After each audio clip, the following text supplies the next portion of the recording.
अस्सलाम वालेकुम नाज़रीन। सीसीडी ने एक प्रेस कॉन्फ्रेंस की और प्रेस कॉन्फ्रेंस के अंदर बताया है उन लोगों को जो कि काफ़ी टाइम से सीसीडी पर मुख्तलिफ किस्म की तनकीद करने की कोशिश कर रहे थे।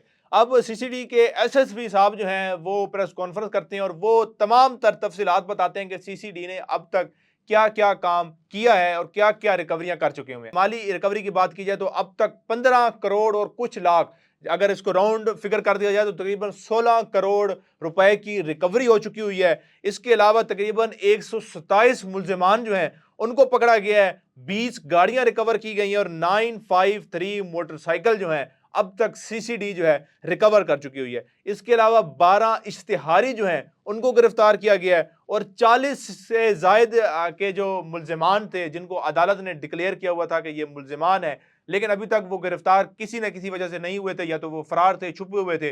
तो इन तमाम लोगों को जो है रिकवर किया। इसके अलावा जो मरियम नवाज का एक खास तौर पर सीसीडी के लिए एक ऑर्डर है वो ये है कि अगर कोई बद इखलाकी करता है सड़क पर गुजरते हुए खातून या किसी बच्चे के साथ, तो उनके साथ जो कार्रवाई की जाए उसकी जो मिसालें हैं वो आप सब लोग जानते हैं। वो मिसालें मेरे ख्याल में बताना या इधर दिखाना, वो जाहिर है वो आप लोग जानते हैं सोशल मीडिया पर कि जब भी कोई ऐसी हरकत करता है और उसकी वीडियो वायरल होती है, उसके साथ जो सीसीडी जो कार्रवाई करती है वो ज़ाहिर है वो मिसाल अपने आप में आप है। तो जो सीसीडी है उन्होंने इस प्रेस कॉन्फ्रेंस के जरिए वो तमाम तर जो इन्फॉर्मेशन है वो दी है कि अब तक सीसीडी ने कितनी कितनी रिकवरी कर ली है।